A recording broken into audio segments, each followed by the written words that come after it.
What's going on, everybody? It's a weird day here in Birdland. We're coming on tonight. We're going to talk about this whole Charlie Morton things to the Orioles. I'm pleased here to have Matt Trigger back with me again. Matt, welcome in. Hey, thanks for having me again, Zach. It's always a pleasure to be on Pigtown Sports talking some Orioles baseball.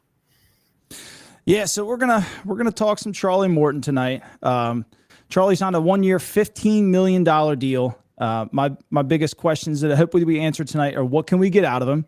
I want to touch on the pretty horrific numbers that he has against NL playoff teams. And is this potentially a move to set up something else? So we want to talk about some of this stuff here.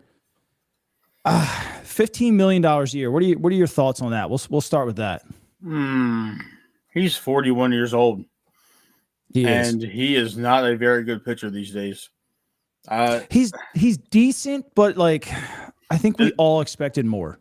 If you're gonna sign a 40-year-old plus starter, it should have been Verlander or Scherzer. I know we've talked about that on previous iterations of this show, but Charlie Morton just doesn't do it for me. He's a veteran. He checks that box. He checks the playoff experience, checks that box. Now, you're literally putting a 41-year-old man into a literal SEC frat house, as Ken Wyman states on 105.7. Yeah, and maybe that's why they went this route. I don't know. I mean, Charlie's been around for a little while. He's been one of my favorite pitchers over the last 15 years. It's very odd to say that. I mean, he's always been pretty good, but like you said, he's 41 years old. Like what? That's like some of these people's fathers. That's older than me. You know, it's like I could have faced Charlie back in the day. Obviously, he was already in the big leagues, but like that's how old he is. And it's he is. He's old. I mean, look, the rotation needed a little bit of stability as far as a veteran goes. I mean, Eflin is still like 29 or something like that. But I mean, we'll get into some of the age stuff in a little bit. There's some interesting things that I found about the ages now with the Orioles. But I want to touch on the numbers with now we'll get into that. So what can we get out of him, right? So likely at 41 years old is going to be our fifth starter, you think? You hope? You would hope that this is like a fifth starter fringe long guy, but the way this rotation is shaking out right now, he might be our number 4 or number 3. Yeah. I mean, if you objectively look at it right now, if the season starts tomorrow, Eflin's your number 1. Mm-hmm. Eflin's your number 1. Grayson's your number 2. Arguably, Kramer could be your 3. Yeah. Or it's going to be this guy, Charlie Morton. And then Kramer could be your 4. Sagano's going to be your 5. Yeah. I mean, with experience, you would probably put Charlie at 3. I wouldn't hate putting Sagano at 3, putting Charlie at 4, and putting Dean at 5. I like Dean. I think Dean's probably better than Charlie right now. Obviously, just with a little bit less experience. Charlie right now. Yeah. MLB free agency started, give or take, 6 weeks ago. Yeah. Good baseball players aren't available right now. Yeah. The better ones aren't available right now. Yeah. And I mean, so, and getting onto these bad numbers against playoff teams. So he faced NL playoff teams last year, 7 games. So he had a 6.06 ERA in those 7 games, gave up 36 hits, 24 earned, 16 walks, 34 Ks, still a respectable K count, and a 259 average, and 11 home runs. I didn't have enough room for that on here. 11 home runs in 7 games against NL playoff teams. So pretty much when a better team is, stepping in the batter's box, he gets shelled. Very much, yes. So, I mean, he pitched to a 4.19 last year. Yeah. I mean, which is, it's respectable in the 4 and 5 range in the rotation. He did pitch 3 games against AL playoff teams, and it was like a 4.74 ERA. Obviously better, but still not good. It's look, I the more I dive into his numbers, the worse it gets. Yeah, the more you don't like. And it's what's going on, I mean, Joe? like I happen to just look at the fastball, right? So he throws a sinker, a cutter, and a four seam along with the curveball. The curveball is still one of the best in the business, and it's probably why the Orioles gave him his opportunity. It bites. It's still one of the best. That's a steep price tag, though. It is. The fastballs got hit 293. Oh, those three pitches combined, 293 for 12 home runs. Yeah, that's rough. And if you want to break down what's going on with this deal, he got 40% of what Corbin Burnes is getting on average from the Diamondbacks. Yeah. So let's just be real about that. Like, is Charlie Morton worth 40% of the contract that Corbin Burnes is getting per year? Yep. Joe, I don't blame you, buddy. I mean, I don't blame you either. Here's the issue with this. It's almost like the Orioles are pissing on our leg and telling us it's raining. Yeah. Because we've been bitching and moaning as a collective fan base all off season and last off season, and some people even the off season before that, where we want them to spend money, and then last year was liftoff, and then this year is we're going to spend. Now, between Tyler O'Neill, Gary Sanchez, and Charlie Morton, they've spent $70 million. Okay. Yeah. That's respectable. I'm not saying for the year. I mean, I'm thinking O'Neill's overall length of O'Neill's contract, but it's 78. It's 50 for Tyler, and then 13 for Sagano, 15 for him. So 78 total. 78 and a half. Yeah. So, and then if you add in Sanchez, it's in the 80s. And it's okay. Yep. 86. So the thing is now they're spending money just to say they spent money. Yep. What are you realistically going to get out of Charlie Morton in the AL East? Not a whole lot. You're not. I mean, 2018, you probably would have. But I mean, what we're at now. But this right here, okay. I'm not as mad as I thought I was going to be about Corbin Burnes. Yeah. The fact that he went to a team that wasn't really on the radar to sign him makes me feel a little bit better. Right. I can stomach losing Burnes to the Diamondbacks because realistically, we're going to see the Diamondbacks once every other year. Right. So it's not like Corbin Burnes is in our backyard pitching for the Yankees or the Red Sox, or he's going to the Dodgers. The dude literally signed a big contract in his home state where his family is. So at the end of the day, I'm sad that we didn't keep Corbin, but it beats that little pop-up announcement on my phone screen where it says, breaking news, Corbin Burnes signs 8 years, 200 and some odd million with the New York Yankees. And I'm like, well, shit, we got to see him the next half decade. And he's got an out in the contract. See, the thing is, I don't know if the Orioles would have given him an opt-out clause the way the Diamondbacks did. And they gave O'Neill one, which is essentially his contract's a 1-year deal anyway. Yeah. And I think this is O'Neill's prove-it deal to see if he's still got the chops to be a decent outfielder on a pretty good team.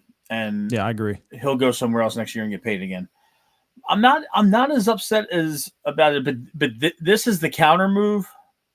Right. Like that to me, that's what it seems like, Zach, is that we went from, we have a chance of keeping Corbin Burnes to, we lost Corbin Burnes. And now we're being linked to Flaherty. And right now, honestly, with what's out there, Flaherty might be our best bet.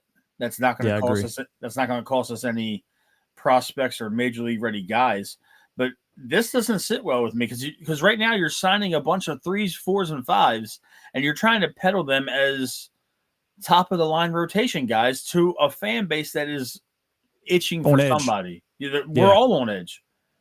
Yeah, and so look, I understand to a point of this. And I get bashed a little bit on Twitter for being Mr. Positive. I'm a little over positive about things sometimes. I'll find something good about something. So I'll find something good about Charlie. Last year, we all said it. This team needed veteran leadership.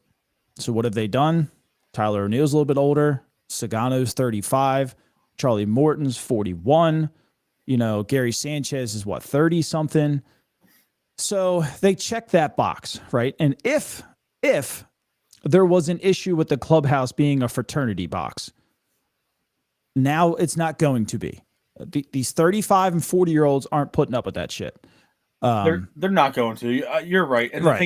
the thing is, I take what you're saying a little bit more as a gospel because you've been in a professional baseball clubhouse.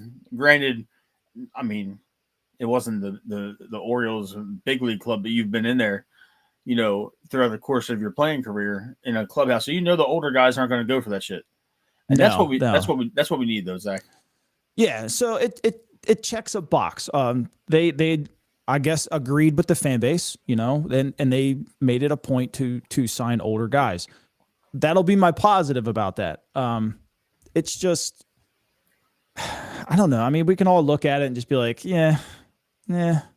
Like, I mean, I kind of joked around. Like, I'm kind of semi-serious, but I'm also kind of like not. Like, I would just hope that this guy stays in Sarasota. That for $15 million. Hey, just hang out at the beach until somebody gets hurt. Just because, like we already talked about. They're not. They're going to expect him to have 30 starts.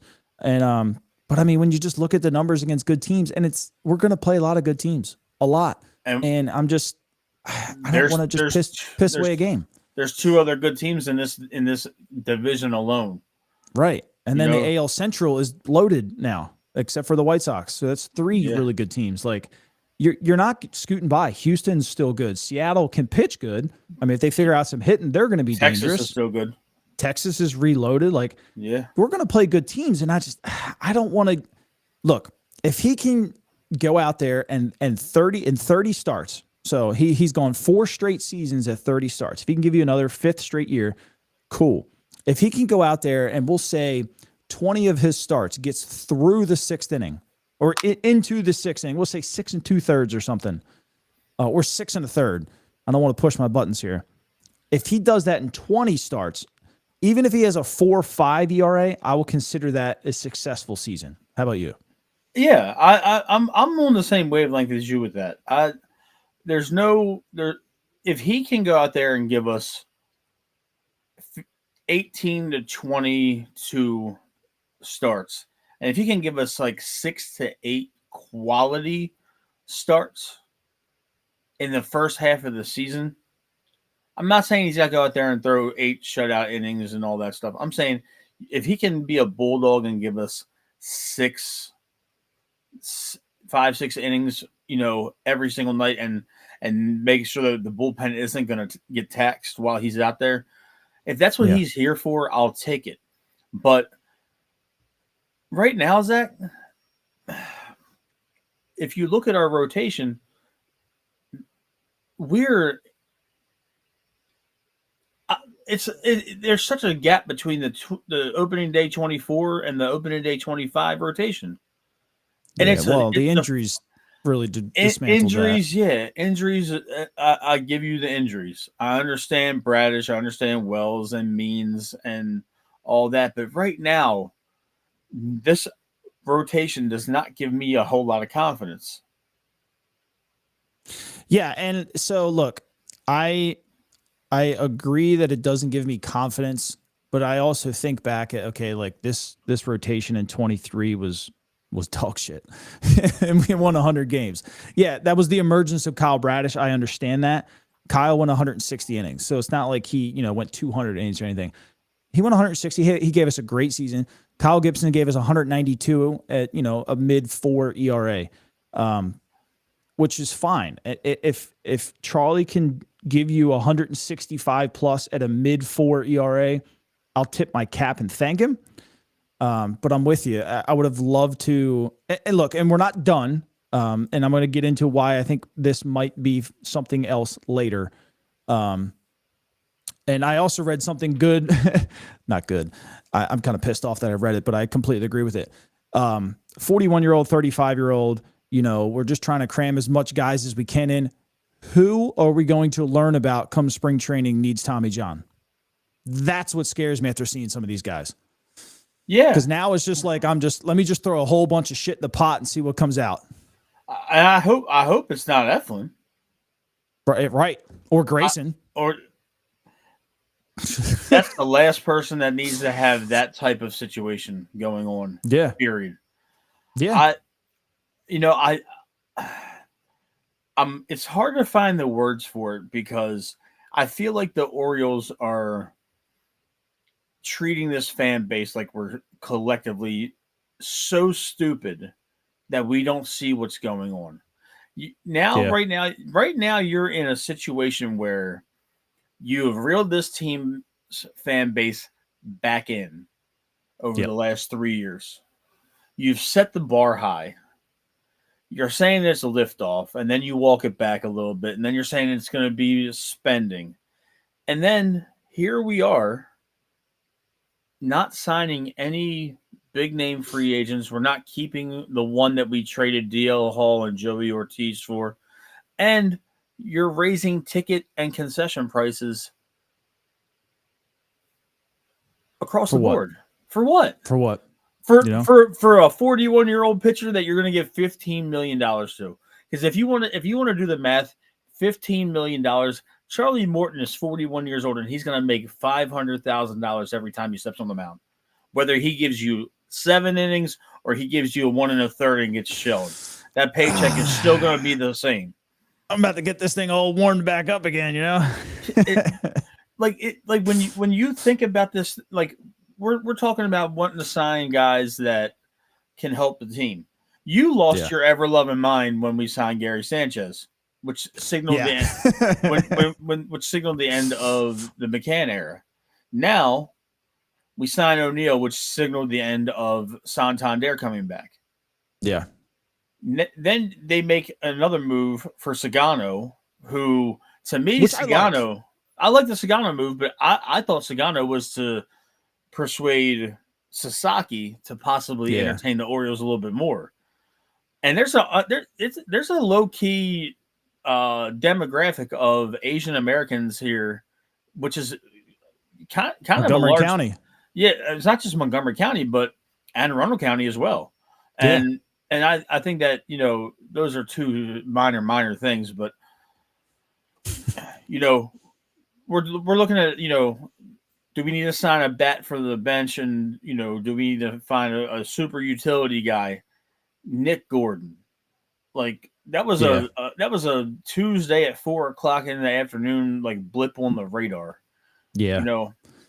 Yeah, I mean, look, Nick Gordon was a former first-round pick. He's D. Gordon's brother. I mean, look, the talent pool is there, but the stats have not.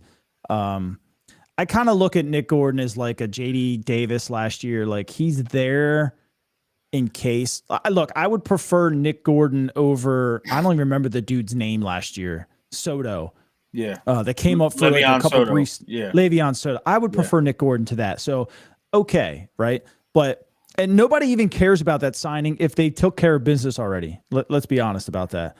But people read into it because they're all itching and waiting for an Orioles sign, and then they read Nick Gordon, and it's just like, whatever. But look, I think Sagano definitely helps. I don't think they're in on Sasaki, or Sasaki may not be in on the Orioles. I don't know. But I mean, look, let's get into a little bit, at least some positives. Not everything's doom and gloom. It's not. Charlie still got a 94-mile-an-hour fastball, 165 plus innings 4 years in a row, and 30 straight starts and 4 seasons in a row. So he brings a little bit of stability to the rotation, at least. And I mean, look, if we kind of think about it, Grayson is young, Povich is young, Trevor Rogers is young. McDermott is going to have a cup of tea here again. He's pretty young. Brandon Young. There's guys in this rotation. Eflin can't teach everybody. And if I believe right, Eflin and Morton were on the same Tampa Bay teams. Am I wrong in saying there was Eflin and Philly? I think Eflin was in Philly. I Actually, think Eflin was in Philly by that time. okay. But I'm not saying that Morton is a terrible move because he's not. Love you, Joe. He's not. I'm not saying it's a bad move. I'm just saying that if It doesn't do anything for us right now. It doesn't do anything for us, but this move becomes incrementally worse if this is it. Yes. If we report for pitchers and catchers next month and this is it, we're in a lot of trouble. We're gonna touch on that, Randall. We're gonna touch on that. But yeah, I 100% agree with you. We've seen our young guys take jumps. We've seen Kramer from 23 to 24 get better. We've seen Grayson from 23 to 24 get better. We saw it in just a couple starts with Povich. His first 5 or 6 starts were abysmal. The last 5 or 6 starts were good. So like that growth, Charlie can help with that. I think a little bit more than Zach Eflin can, especially because he's been around 18 years or something like that. 17. Don't quote me if I'm quote me if I'm wrong. He helps. Eflin can have a group, and Eflin is probably going to interact with the younger guys a little bit better than Charlie can, but Charlie's going to be able to interact with Eflin a little bit better than anybody else can. So it's more of like the fountain of knowledge. Let's just be frank about it. Morton probably has kids that are close to Jackson Holiday's age, and he's sharing 100%. a locker room with them. 100%. And that the disparity isn't the issue. I'm just worried about the fact that there's nobody on this team right now that is a bulldog innings eater. The last 2 years we've had that in the form of Burns, and then before that in the form of Gibson. We had these guys that were bulldogs and that would eat a lot of innings. Yeah. And now to you, what does that ideal inning for you look like? Like the innings count? Yeah. Like what would be, so I mean we've seen Morton go 165. Like what would you expect out of him to be considered an innings eater? 180, 185? Yeah, like at least 175. Like bare minimum 175. If you're making $15 million, yeah, and you're on a 1-year deal, and you're expected to come in here and make 30 starts, I'm expecting you to eat about 175 innings. 165 is good, but he's been on good rotations though. Yeah, 165 is roughly getting into the 5th inning. I'm going to need a little bit more out of that. Right. Especially with our bullpen. If we're paying $15 million, 5 innings a start is not going to cut it. 5 1/3 is not going to cut it. No matter which way you cut it, it's not going to work. Yeah. And I'm not trying to be negative. I'm really working on being more positive when it comes to the Orioles and these moves. But right now, unless they make a bombshell trade or two, or we wake up tomorrow and Tanner Scott is an Oriole again, like they're not doing anything for the bullpen. Yeah, the rotation. This rotation won't be so bad if you load up and go get a couple bullpen arms. Yeah, I agree. Then it makes the 6th, 7th, and 8th a lot more, bearable until you get to Batista. Yep, it's funny you brought that up because that's on our card. Is this move for something else? And it kind of brings me into this conversation here. Are they trying to shop Povich for one of these 4? Joe Ryan, Sandy Alcantara, Dylan Cease, or Jose Soriano? And if it's not Povich, is it Kramer? Some type of young arm packaged up to bring another one of these more established arms in. Do we see Morton as a guy that kind of protects that if they lost Povich? I think so. And it's crazy to protect the spot of a 25-year-old with the 41-year-old. Just thinking about that. I'm looking at these guys, and Alcantara is the one that I would love. Me too. It's going to cost a lot, though. But what is Miami going to want? Probably Mayo, maybe. maybe could get away with Kerstad. I don't know. And the thing I don't is, know. Alcantara didn't he have an elbow injury last year? Yeah, he's coming back from it. Yeah, he's coming back. Tommy John, right? Mm-hmm. So you're talking about Miami is going to ask for a lot for a guy coming off of TJ, and Yeah. The guy I want personally is Soriano. I would He's still like got Soriano. 5 years control. He throws 98, 99. What are the Angels going to ask for? Look, the Angels are a stupid organization to be. I shouldn't say that out loud, but I just did. I'm sorry. They're a terrible organization. It's not that they're stupid. I just don't think they're smart enough to ask for Mayo plus, is what I mean. He deserves Mayo and Kerstad probably. He's good. They're probably dumb enough to just do Mayo. I shouldn't say that out loud. I really shouldn't, but I'm really having a hard time with the Mayo thing because I like Mayo. I think Mayo has a very, very solid support in this fan base here. Yeah. I think people want to see him fix the swing and get a full year run in the majors. Because the thing here's what I wouldn't be able to stomach. Soriano would be a fantastic acquisition. No ifs, ands, or buts about it. You trade Mayo over there. He goes to Anaheim, and he hits 41 home runs in his first year. Somebody over there fixes his swing, and he gets a little bit of, side coaching from Trout. You know what I'm saying? Like, right? Yeah. Like that would be. It's definitely going to happen. It would be tough for me, and that's just being real about it, Zach. I'm not trying to overvalue our guys. Yeah, that's true. Angels gave us Bradish for Dylan Bundy, which is insane. They also gave Gary Matthews Jr. like $75 million when he was like one of our backups. I'll never forget that. I just had to get that off. But yeah, so I mean, look, Mayo, I fully expect to have multiple 40 home run seasons. And if it's somewhere else, but the guy that we get in return, either Joe Ryan or Alcantara or Jose Soriano, and they pitch here for 3 or 4 years to a sub 3.5 ERA, that's a wash for me. I'm okay with it. It's a good trade. Yeah. Out of all those guys, I'm still not convinced Cease is the move. It's not. Cease for me would be like Dylan Beavers and throw me an arm from Aberdeen kind of thing. That's what I would do for Cease because I don't want to give this stuff up again. And I know people have said it's going to be another Corbin Burns-like trade. I'm sorry, Dylan Cease and Corbin Burns should not be in the same conversation ever. They're not. Ever. And I don't want to hear that it's going to take the same type of package to land Dylan Cease. It should not. It shouldn't.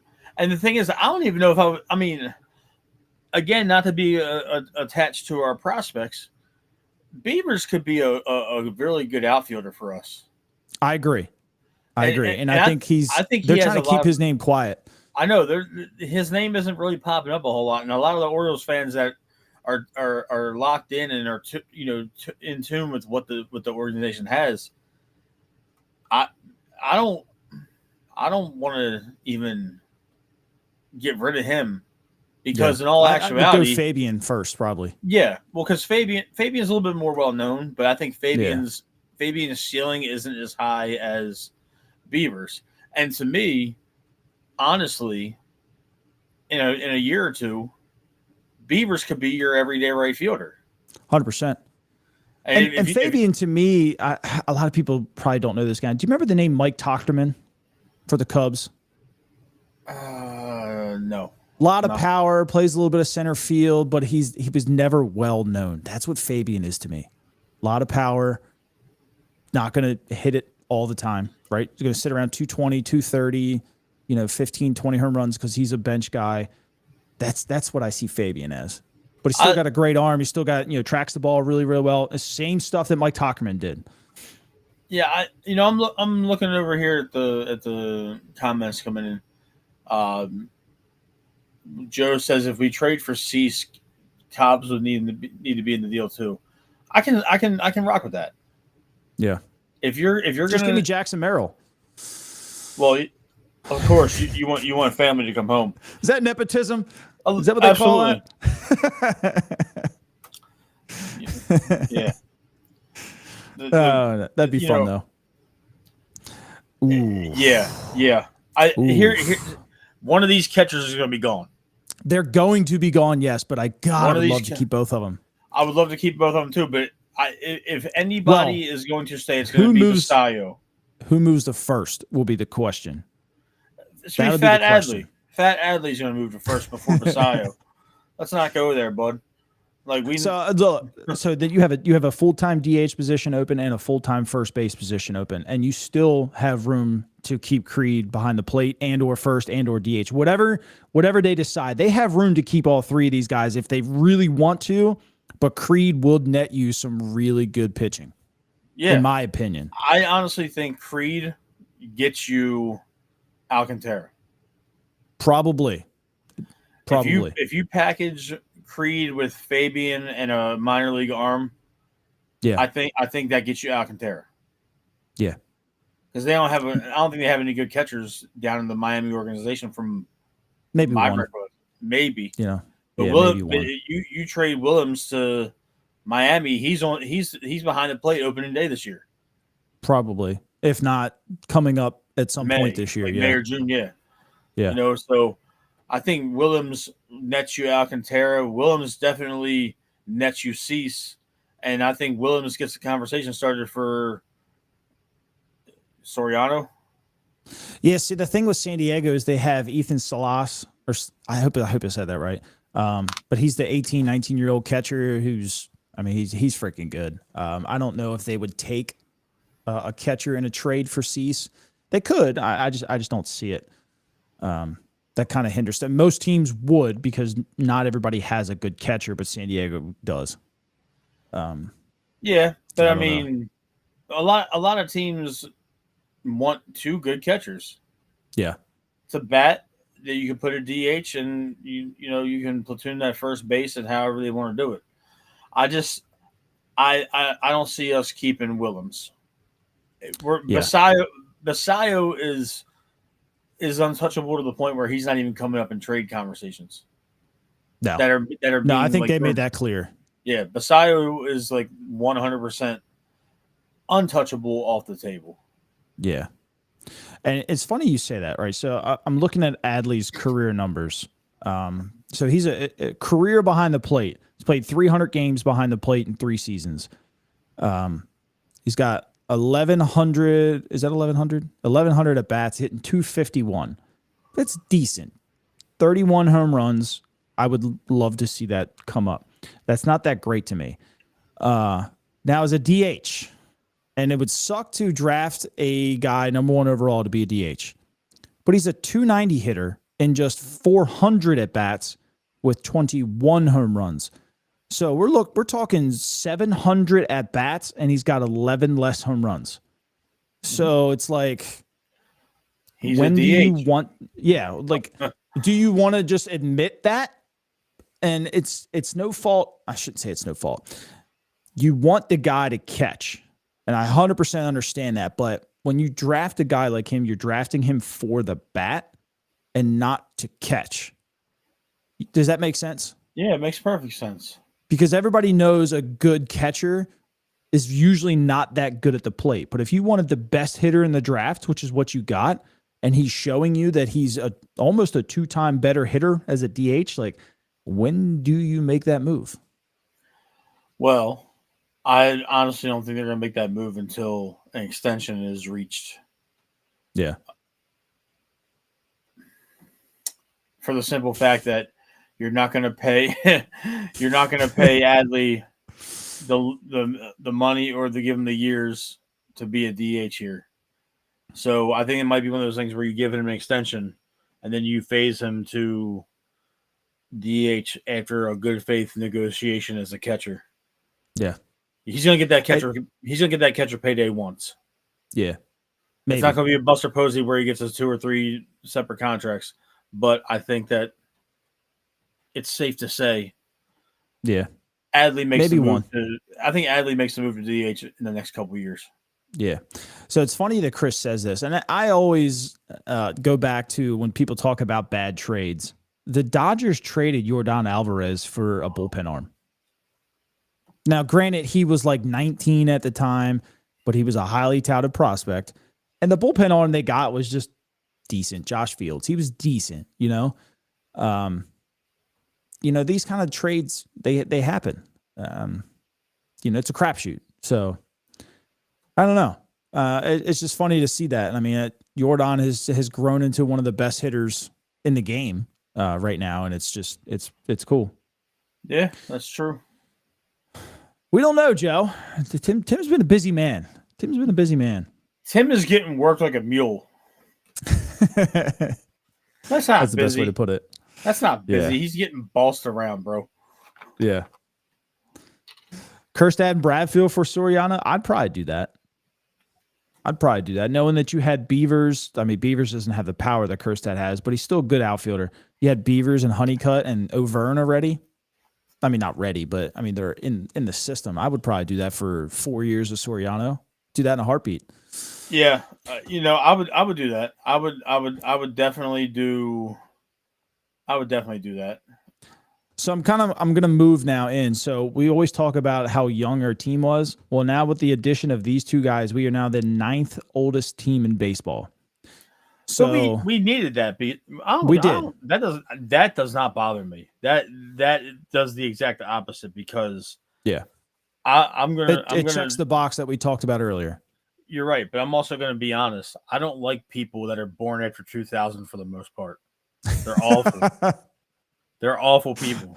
Like just collectively, they're not people I want to talk to. I don't relate to anything that they have to say or do, or how they carry themselves, their work ethic, or any of that shit. So that's funny. To me, give me the old guys. The old guys at least know how to handle themselves. Because I mean, hey, look, how young was the Yankees last year? They weren't that young at all. No, older guys outside of what St. Louis just did, older guys tend to win in this league. The Dodgers are full of older guys. Now they're not the 41, but I mean, most of them are World Series rings. Yeah, but they're all, these guys that are past 30 years old. Older guys can still play in this league. So it's not a terrible thing to get older players. And hey, we can't sit here and say, look, we're the young kids anymore, or that excuse is now gone. It's not, they needed time to mature in the playoffs. Not when you're the 9th oldest team. That excuse is now out the window. Now it's go time. These guys are here to teach you how to do it. They've been here. Charlie has won 2 World Series? He's been to the playoffs a gazillion times. This Sagano guy's won a bunch of championships over in Korea, and he's won MVPs, and he's made the playoffs. Like, they've been there. They've been in the pressure situation. So all that shit's out the window now, in my opinion. There's no more, these guys, we saw in 2023 when Grayson got rocked in the playoffs, and then Kramer got rocked. Probably shouldn't have pitched that day. That's gone. That excuse of being the young baby birds is no more. Most of these guys are now in. I don't either. Westberg's now in year 3. Gunner's now in year 3. Adley's now in year 3 or 4 or whatever you want to count it. 4. Yeah. Jackson, we can still say is young. I mean, because Christ, he can just now barely drink a beer. But Mullins is past 30. Tyler O'Neill's been in the league for a long time. So now it's that excuse is gone to me. This is what we wanted after last postseason was to get a little bit older and get a little bit more veteran leadership. And I think both of these guys do bring it. They do. Everyone we signed will bring it. They've all been around established winning baseball clubs. As much as I hate Gary Sanchez he knows the Yankee way, and the Yankee way is a winning way. And I'm not going to sugarcoat that, even if I don't like the franchise. It's a winning way. And he probably has carried to himself that the rest of his career, because once you learn it, you don't forget it. And to bring that stuff here, I'm not against any of it. I'm not against it either.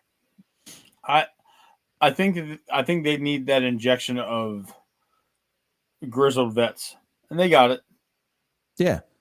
And they're all still, look, they still know how to have fun. You know, they're still going to be a good group of guys. They're still going to get along. They're not going to lose that team crom. You know, they're still going to be what they were, right? It's just a little dumb shit. If some of those reports were true, that's not going to fly anymore.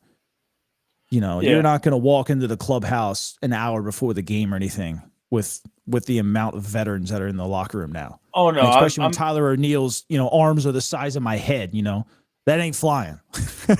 I believe that they accomplished that. Silver lining to this whole all season, they got veterans in here. Now you've also paid $28 million to get those veterans in here. Mm-hmm. You know, they got to produce. But now they got, like, I want to see the demeanor of this team. I want to see how they approach this, how they show up every single day, how they face adversity now, because they're going to have a lot of adversity. I just thought of something here too, right? And I know this might be considered coping for some reason or whatever that dumb shit that I hear on Twitter. Let me kind of go over some things. I watch Twitch. I watch people that play MLB The Show. Blake Snell's on there a lot, probably more than he should be, playing video games. And sometimes he's not very good in the big leagues and he gets shit on, and then he comes back out and wins the Cy Young. Now that he won the Cy Young, is he going to get shit on? We'll see how much he spends playing video games on Twitch when MLB The Show 25 comes out. Look, I'm not saying playing video games is a bad thing whatsoever. I feel like a guy in Blake Snell's position probably shouldn't be on the game as much as he is when he's carrying a pitching staff. I don't care if he plays. When you're a Cy Young winner, right? I don't care if you play. He just plays a lot. I think that man has earned his money 2 or 3 times over. The man wants to. Yeah, I see. I don't have a problem with that because I'm kind of grouping all this together here. So, but if we have a young team, Blake maybe didn't fit. You know, so I'm hypothetical here, and this might be called coping, whatever. Walker Buehler, right? Still a young guy, still has some temper issues. Maybe they wanted to stay away. You know, Max Fried, they probably just got outbid. You know, I think they really wanted Max Fried. They just got outbid. Corbin Burns had no chance here. So realistically, they probably just wanted one guy and they missed. You know, Flaherty, again, hypothetical, might not bring what Charlie and Sagano bring to the team. So maybe they just wanted, they like, we've been kind of harping on this whole veteran leadership thing. Maybe they set their eyes on certain people and looked over certain people because of said rumors in the clubhouse and just wasn't a fit because they didn't see it getting better. What are your thoughts on that? I think you hit the nail on the head, honestly. It all resonates to be true in my book. I'm not saying it's factual 100% Bible, but I think that the perceived rumors and the temperament of some of these guys. Burns obviously didn't want to come back because if he wanted to be here, he'd have signed on the dotted line and gotten something done. Yeah, he was in a playground, if you want, or a sandbox, if you will. You know, the Orioles touted. We talked about this the last time we were on air, Zach. They touted this culture. They touted the having fun at the ballpark, the splash zone. David Rubin signs out there sitting with them guys. He's sitting behind home plate. It was a minor league atmosphere in a major league ballpark. Yeah. And Burns got as far away from it as he possibly could. He's on the West Coast now. Yeah. And so to touch on that, right, we always hear that it was Jack Flaherty's fault in 2023. Who's to say it wasn't? Who's to say that Jack Flaherty didn't come from a Hall of Fame clubhouse when he had Yadi Molina and, you know, Adam Wainwright and Tyler O'Neill and a lot of these veteran players for years, right? The ship was probably ran super tight. You know, they had everything was just done differently. And then he comes here and it was quote unquote the wild, wild west, as some rumors have suggested. Who's to say that maybe Jack was just like, what the fuck is this? And No, it that's just definitely didn't what it fit. was. I'm gonna just as somebody that emphasizes on culture and the lack thereof and the lack of accountability for this team the last year and a half. I'm sure Flaherty was pissed that he got traded from St. Louis in the first place. Yeah. And then he gets here. He has a very good start. And then he gets shelled. And then he sees he's with a bunch of juveniles. Yeah. You're moving your family in the middle of a baseball season. You're moving your family in the summer when your kids are entrenched for school in the community. And now you don't have a choice on where you go. He didn't have a no trade clause. So Right. he was at the mercy of St. Louis, and I think that he didn't vibe. He was 100% upset that he got dealt, and Yeah. I And think we're pure speculating here. We're not blaming the it's Orioles. no, We're doing hypotheticals here. I just want the viewers to not just run away and say that we're nuts or anything. Yeah. We're just hypotheticals here. I mean, we've heard the rumors, and maybe it really wasn't Jack's fault. That's all we're saying. I mean, if you let Jason La Canfora spin that narrative, it is. But and he every time he talks about the clubhouse, I was in there, whatever, motherfucker. But anyway, But listen, look, inside of clubhouses, they try to make it relaxing. Is there a good couch in there and some video game systems? Yes, there is. Is there football tables in there and stuff and stuff to eat? Yes, there is. Is there big screen TVs and stuff? Yes, there is. Because these guys, look, when I used to get to the ballpark, and this was just in the minor leagues, I got to the ballpark at 5 a.m. We got our morning workout in. We had our shitty breakfast at around 7. And then we went outside and we practiced till like 12. We came in, we ate a little 10-inch sub. And then, we got to hang out in the clubhouse for just a little bit. And then we went outside, we played a game. And then we'd come back in, it'd be like 4 p.m. And then you had to ice and do the hot tub and stuff like that. And then, so while you're waiting around, you play a game of Madden or something like that. Sometimes you could consider that a frat house, but also that is basically where players live, and they're trying to make it as comfortable as possible. Yeah. So I don't, unless they're sitting there like legitimately like smashing bottles against the wall and shit and drinking beer and falling over drunk, that's one thing. But if they're sitting around playing video games on the couch and have music bumping and they might be dancing and laughing and stuff, I don't give a shit. Because the NFL does that. Nobody complains. Yeah, but if you're talking about Baltimore specifically, the Ravens could do whatever they want. They're champions twice. They win. They win 75% of their games almost every single year. Yeah. If not more. They got 2 Lombardis in their trophy case this century. The Orioles are now 41 years without a World Series. Yeah. So I take your word for it about the clubhouse, going ons and all that stuff. So that's not what I'm thinking about, with all that being said. I just think that the Orioles weren't going to be able to compete for Fried. Yeah. Not for 8 years. God, no. No, not for that long, and not for that kind of money. Burns ran away.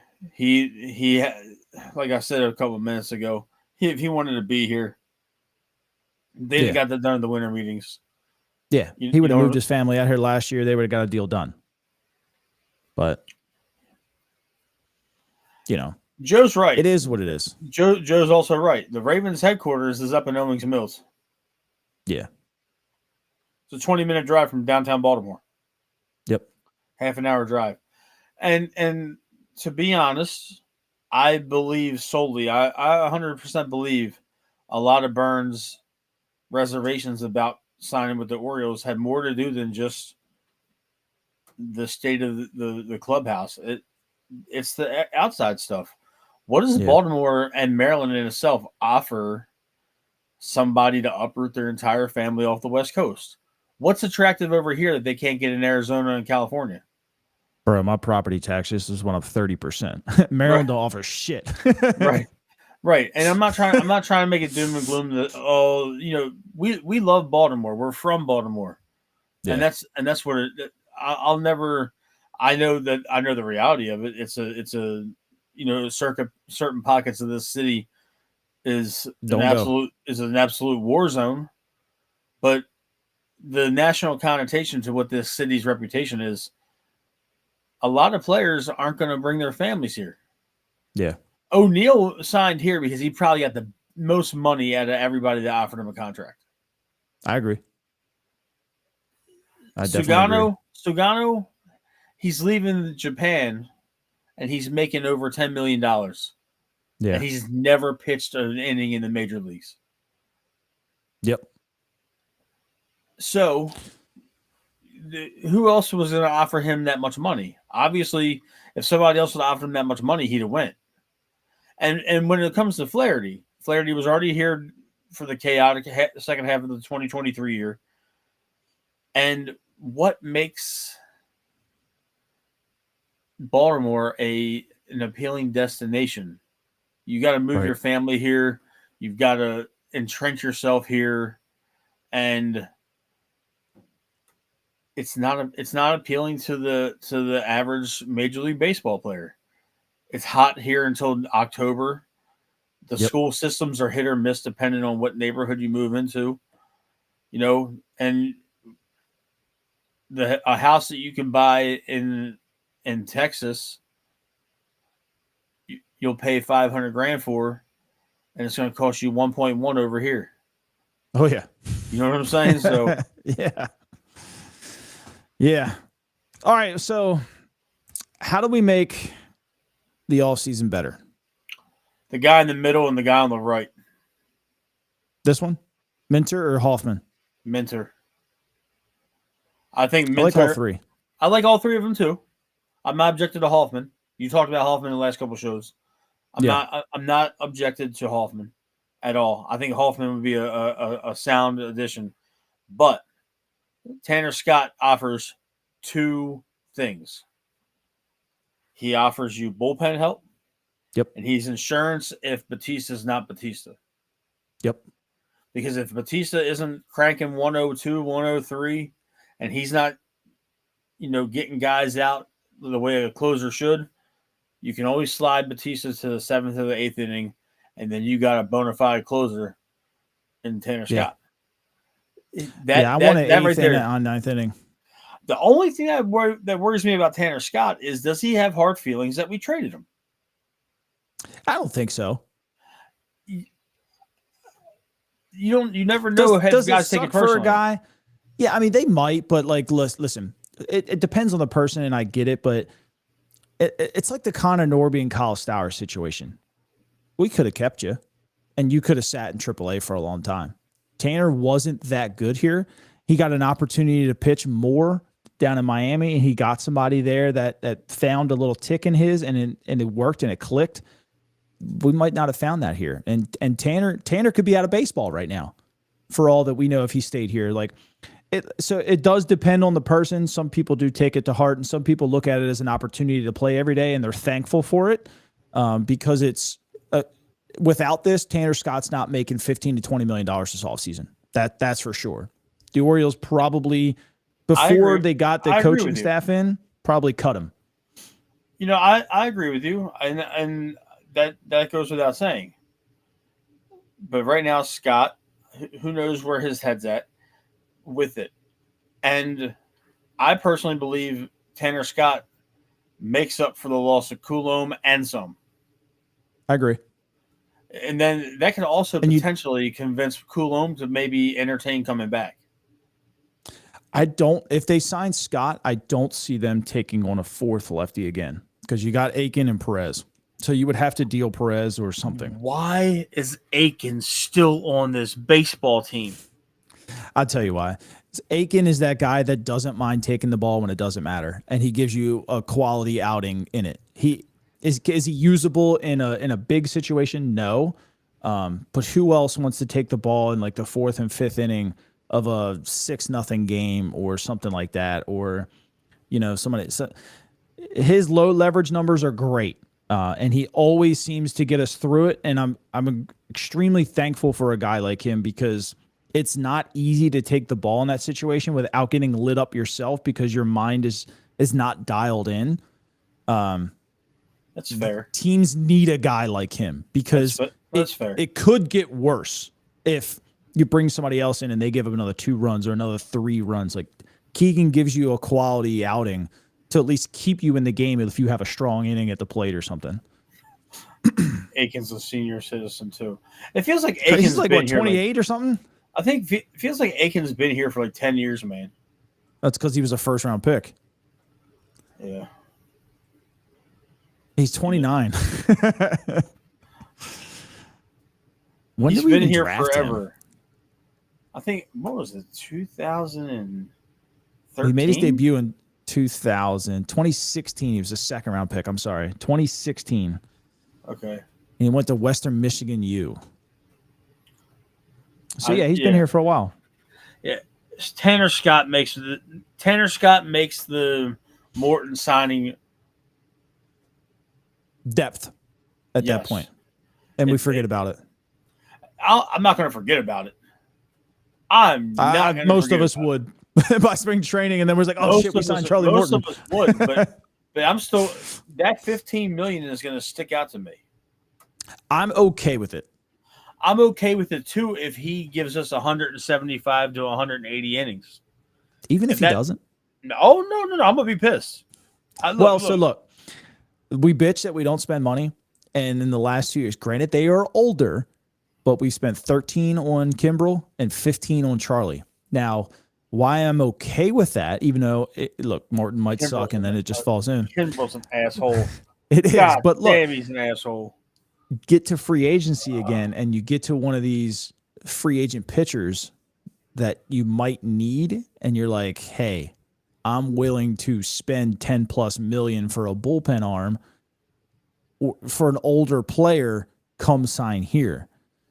Those things add up over time. Kimbrel was just the first guy. I shouldn't say he was the first guy, because Kyle Gibson got 10. But either way, so look, Kyle Gibson was 34. Kimbrel was 36. Morton's 41. They're proving to older guys that they're still willing to pay them, that it might help down the line. Now, you would obviously want better players, but down the line, like look at Kirby Yates. I would love to have Kirby Yates on this team. He's 38 years old, but he's still effing effective. Give me all the Bengay, shoulder rubbing, old men that can go out here and give you some innings. That's all they need. What Joe just asked, what money does Scott get? I think it's 4 for 72. Probably. That's probably pretty. Yeah. 18 a year. Yeah, I could see that. I was thinking probably 4 for 72. How much is that? Is that 18? 18. Is it? Yeah, it is. All right. Yeah. I'm good at math. Yeah, I think I'm not. That's why I had to double think about it. I get called out on Twitter for it all the time. You're a stat nerd. It doesn't mean I know math. I just look at numbers. I don't have to put them together. I just find the websites that have it all for me. I just know how to use the filters and find what I want. Or ChatGPT gives me a good amount of stuff too. That's actually really good at pulling stats for you. Incredible. And I hate AI too. Here I was thinking you did the research on your own. Sometimes I do. And then I realize, I'll start telling my buddy, and I'm like, I'm doing this. And my buddy at work will be like, why don't you use this filter on Baseball Savant? And I'm like, fuck you, Charlie. But I love you. After I just spent like an hour and a half pulling numbers and shit. And he's like, yeah, it's like right here. Take 2 seconds. And I'm like, cool. But yeah, that's how that goes. But yeah, I mean, look, they're showing that they're willing to spend, and that bodes well for anybody at any age. I mean, look, how old's Tanner Scott? 28? I think 29. 20 or 29. 29. 30. He's actually 30, right? So now you got a 30-year-old Tanner Scott, and you're like, hey, we're willing to invest money into some older players. He's probably going to believe you a little bit. I mean, not that other teams aren't, obviously. Oh, well, some of them aren't. I just think it helps the Orioles long term just to prove that they're not afraid to throw that money around. Yeah. And I mean, going back to which graphic did I have? I mean, now they're at the 18th highest salary. Look, I know that's not amazing. It's a start from where we've been, and then it's ticking upward. They sign it. I think they're only like 375,000 away from 17. So whatever. But the next guy puts them in the top 15 payroll for the year. Look, sign Tanner Scott, you're probably looking around like 13 or 14. Like that's good. That's good to me. Like that's in your first year, you've gone from the mid 20s up into the top 15. Like, yeah, we may not have signed the guys we wanted, but you can't bitch about that. I just saw what Joe said. Sonny Gray. I'd take Sonny Gray all day long. Apparently, he stroked his no trade clause. There was a bunch of message boards going around in St. Louis about, I think it was it for Creed? It was for Creed and somebody else for Sonny Gray. And I was getting a little excited about it. And then apparently it came out that I guess they may have called him about it. I don't know. But it said that he did invoke his no trade clause. So he's not going anywhere. He wants to stay in St. Louis. I think no trade clauses are such bullshit. I'm not just saying it because of him, but no player should, Well, I mean, with families and stuff like that, like. But what if you got traded 3 times? Okay, no, I mean, okay, but in the same breath, they're getting millions to play a child's game. Yeah. So if you get inconvenienced by being traded, you're still making the same money that you were making the day before. Maybe I'm looking at it pragmatically, but yeah, it's tough. I mean, it's like military. You tell your kid who's got like all these friends that might be in like 2nd grade, oh, hey, daddy just got traded. We're moving. It sucks on the family. What if you moved your mother-in-law out there and you got to set up in like a condo, a whole bunch of weird, stupid shit. So I guess that's why they use it. But this is a good point here by Ravori. Next year, and next year's free agent class is not very good. Not very good at all. I've looked at it a couple times. There's a couple decent names, obviously Eflin being one of them. That's not good. So praying, and I think that's where we're at right now, is praying that Wells and Bradish come back. That's how I feel about that. I just take a deep breath and pray. Yeah, I'm looking at it's going to be dicey. I'm looking at the 2026 free agents. And there's definitely not the names in the pitching market that there was this year. There's it's names. It's very hitter heavy. Vlad Jr., Trevor Story, Chris Taylor, Gleyber Torres, Tommy Edman. Yeah. So like Bueller's a free agent. What is it? Not Crochet. But there's a couple names out there, but there's nothing that's like moving the needle for you on the mound. No, I'm kind of sifting through it right now, and that's true, Joe. That's true. But I mean, look, starting pitchers, Jordan Montgomery, Martinez, Giolito is a free agent. Yeah. Sale. Yeah. He'll be what, 38 though? Yeah. Stroman's a free agent. Yeah, it's a name. Lugo. Bieber's back on the market. Cease hits the market for the first time. Cease will be 29? No, he'll be 31. 31, okay. That's still a good payday, though. That's still a good that's a solid 5-6 year deal. Yeah. With today's standards, you only pitch probably 3, maybe 4 of that. Yeah, there's no money in it right now. Yeah, Cease would be the top money getter, and that's about it. The rest of them are just, yeah. I would say Eflin would probably be a top 5 arm in the next offseason. Oh yeah, absolutely. I'm looking at it right now. The 27 seems like it's rock solid between Alcantara, I think Luzardo. Luzardo's a free agent. Yeah. Freddie Peralta. Yeah, Freddie fell off big time. He did, but he's still a name. Barrios is a free agent. Gaussman's a free agent. Robbie Ray, Severino. So that's more of a pitching market in 2 years. But are we going to really wait around 2 years? No, and you can't, because in 28 is when all your boys start hitting the books. Gunnar and Westberg, Adley. You know, Adley hits it in 28, and Gunnar and Westberg hit it in 29. So you can't just start going out there in 27 and 28 and throwing long-term deals around. You got to keep those books clean for those guys. It's funny you mention that. Not to get long-winded, I know the show has been going on for an hour now. All these moves can't be giving this core a lot of confidence that they should resign here. Maybe.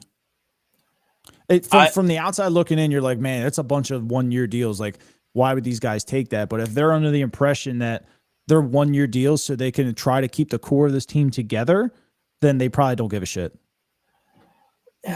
It's hard. The thing is, I question that, because if you're Gunnar Henderson and they're making a bunch of one-year deals with B, C, and D level free agents every single offseason, and they're not going and grabbing that bona fide number one starter, if you're Gunnar Henderson, are you locking in 10 years? No.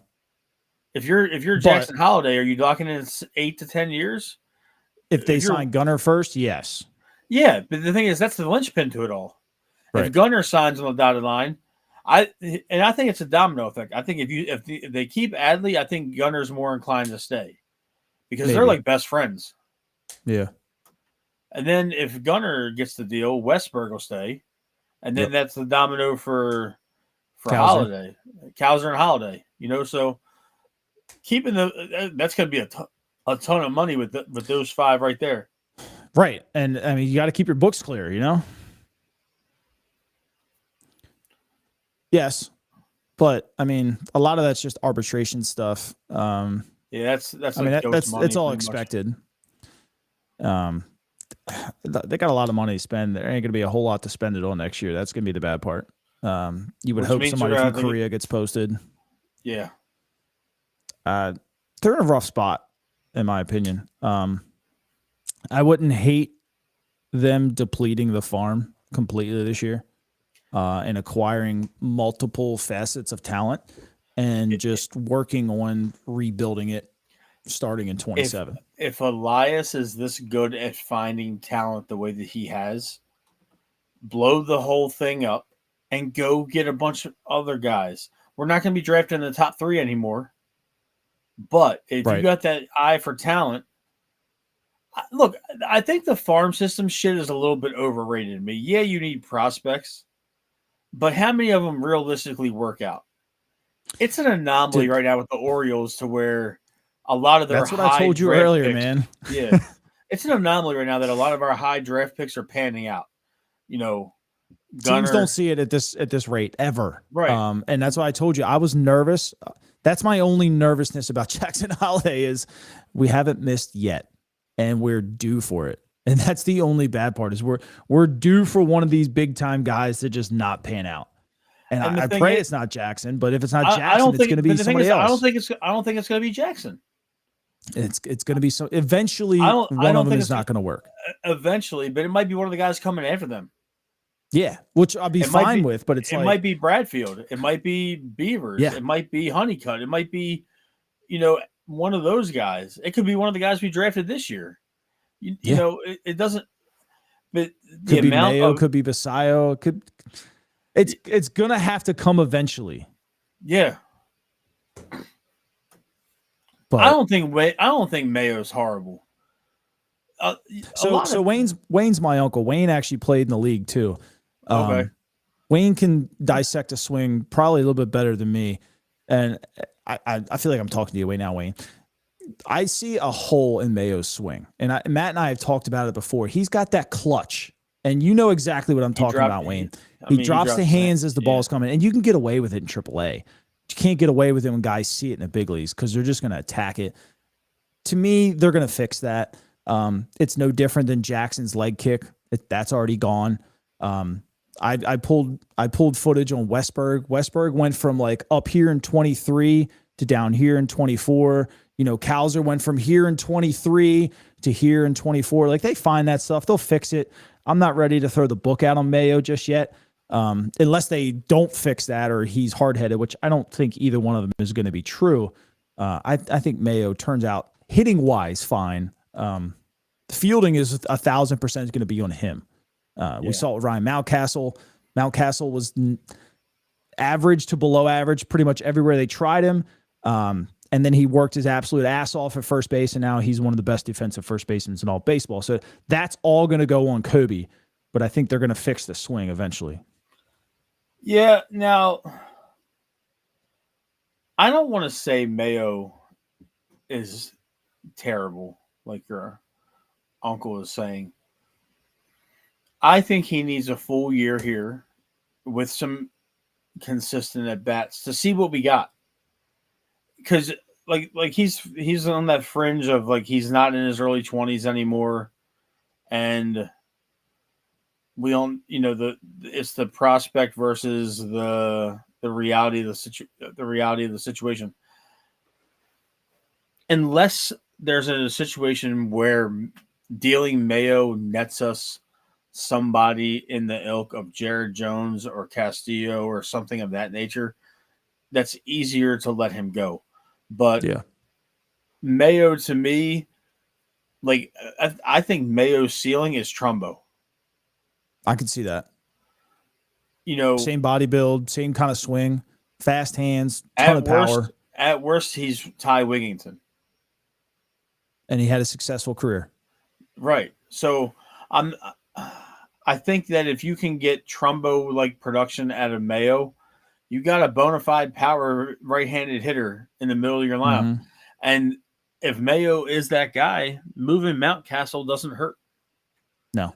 I don't care. You let him play out his 2 years and see what happens. Yeah. Or you trade him next offseason. Yeah. You know, restock the farm a little bit.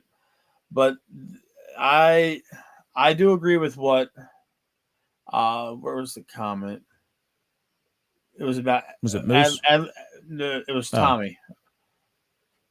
Adley falling to one knee almost every single time he swings.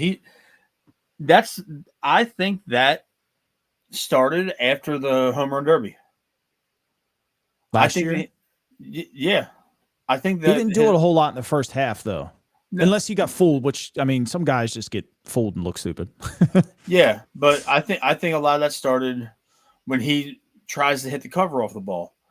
And I'm not going to go on that tangent about Adley again, but I think Adley living out his personal life on social media and the on again, off again nature of his relationship with this girl is just been detrimental to the kid's psyche. And I don't care what anybody says, it's noticeable. He picked up about 15 or 20 pounds, and it affected his play behind the plate. It affected his stamina. He was doing a 60-40 split between there and DH for almost the entire dog days of summer. Yeah. So, do you think his hand was a problem? I do. I think it was. So I want to show you a graphic. I think it was a mix, but I think, yeah. So this was before June 27th when he got hit. These were the averages per count. They're good. I don't, 450 and a 2-1 account, 474. He was hitting the ball well. He was hitting 303 before June 27th.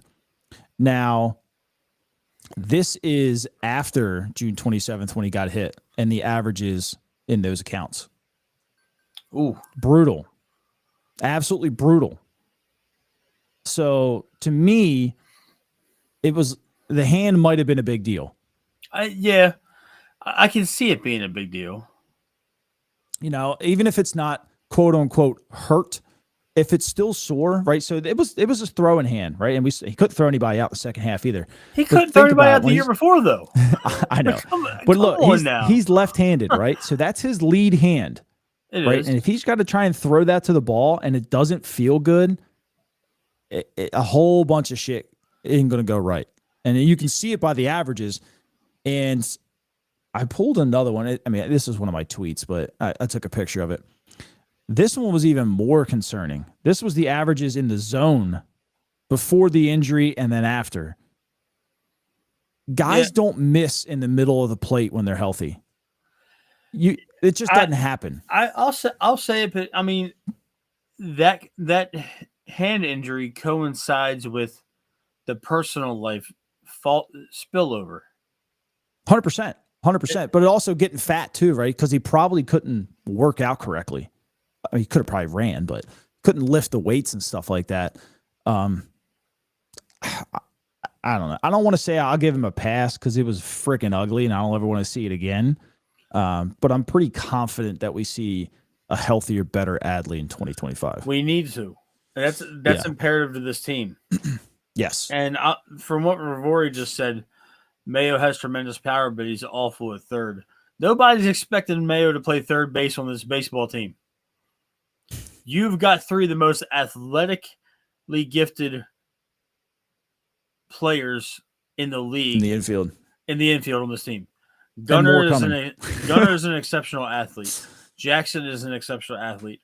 Westberg might be the most athletic out of all three of them. Yeah.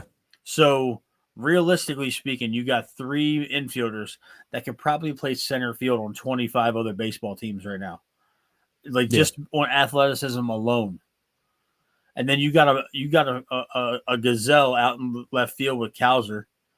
Yep. So Mayo's not going to even touch third base at the major league level. Yeah. His long-term projections, in my opinion, are probably right field and or first base and or DH. Right. Like he's like that guy that's like, okay, need the bat, but he sucks everywhere we put him in the field. So the Trumbo ascension, the Trumbo was perfect, honestly. Yeah. Because especially if he moves out to right field. I mean, Trumbo played a good amount of time in LA in right field. I mean, it's a perfect comparison in my opinion. And I truly believe that. I think that's his projection. I don't think that they're going to put him at. They got too many good infielders to put him there. Your uncle, but he can help. If you have to make a defensive situation or something late in the game, can he go cover third for a half inning? Whatever, Mayo and Mountcastle for Cease. Who plays first base? O'Hearn. No. Now listen, look. If you traded both of those guys, I would go and give Santander a 2-year deal to play first base. Oh yeah. That I'm saying what's on the roster right now, nobody. Yeah. Or you make Adley the first baseman. Yeah. And then you platoon Creed and Basayo. I don't know if Creed is going to jump Basayo. I don't even know if they would bring Basayo up yet.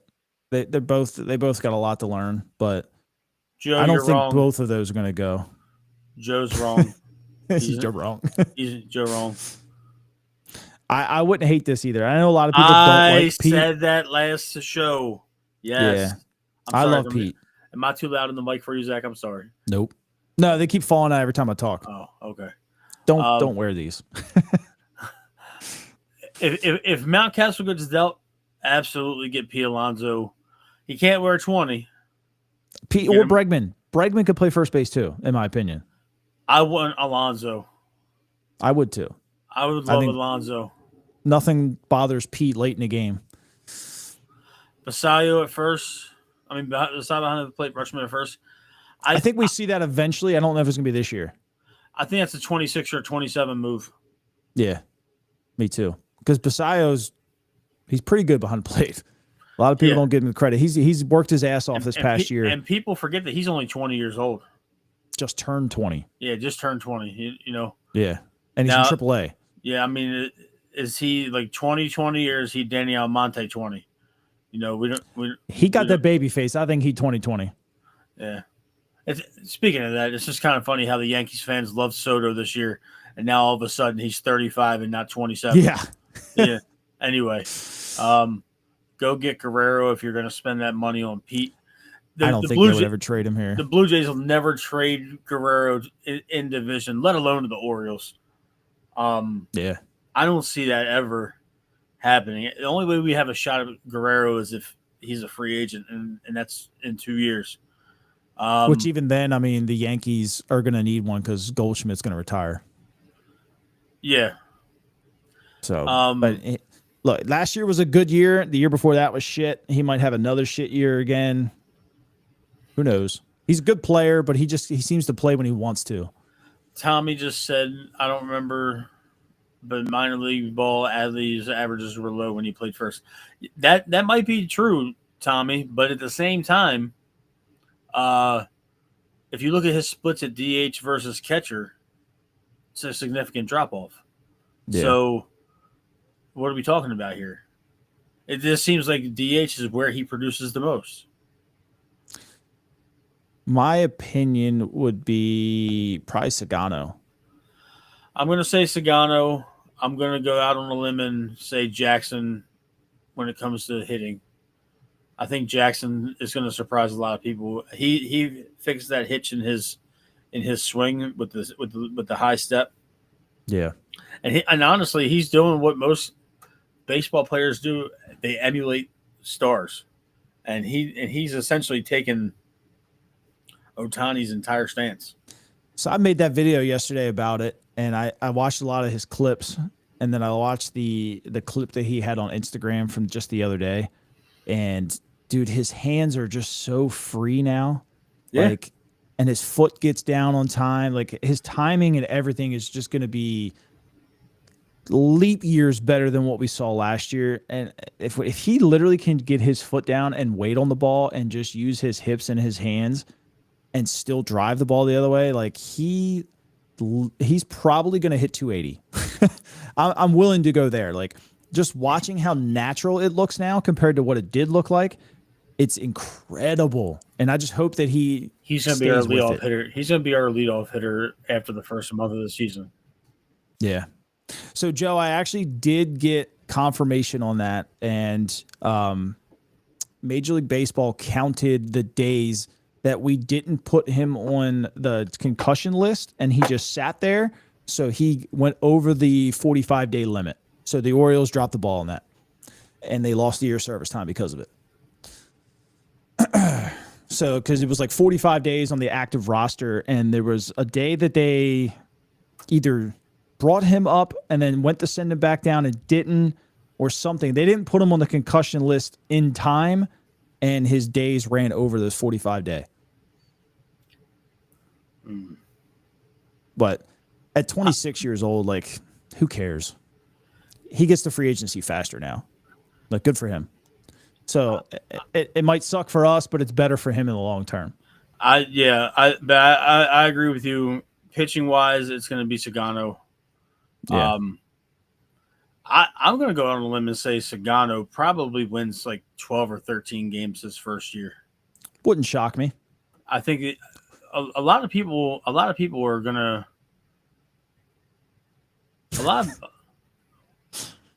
I was just fan base is riding. Yeah. How good is Ethan? I think better than Jackson. He's bigger, he's stronger, and he's faster. All younger brothers are always better. I didn't say that out loud, but I'll never admit that. I'll never admit that. It's kind of true. They got to sit there and watch and hit and do all the same shit for a little bit extra longer than what Jackson did. So, well, if you think about it, now that Jackson's been in the minor league system, he's had Matt Holliday all to himself for the fine tuning in high school. But yep. Ethan's gonna get, and there's a very good possibility Ethan's playing in DC. Mm-hmm. It all depends on I forget where he's playing. I think Texas A&M. It all depends on what he does because he's going to be pretty good too. I forget the guy's name. Mm-hmm. But Ethan's going top 3, more than likely. Yeah, he's going to go top 3. But Ethan's either going to be. I think Ethan's either going to be in Vegas or DC. Yeah, that's just my personal opinion. I agree with you, man. But I don't have much else tonight. You got anything else you want to touch on, Matt? Anything you want to plug or anything? Oh, I mean, I'll plug at the end of the show, as usual. But I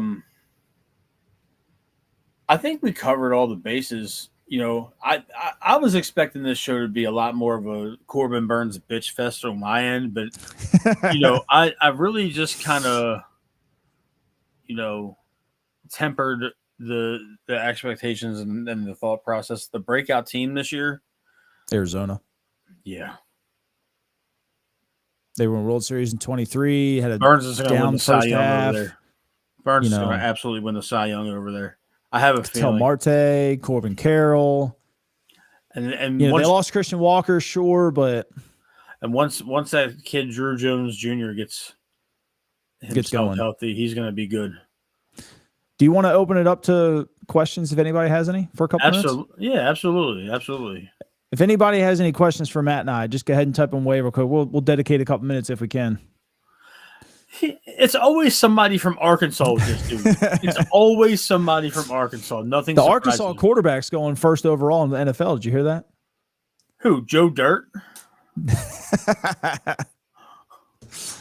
Kind of like the Cubbies this year. I wouldn't hate it. I don't. I like the Cubbies next year with Matt Shaw.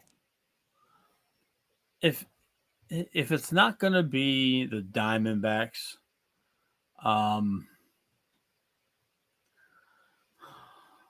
last year was the Padres.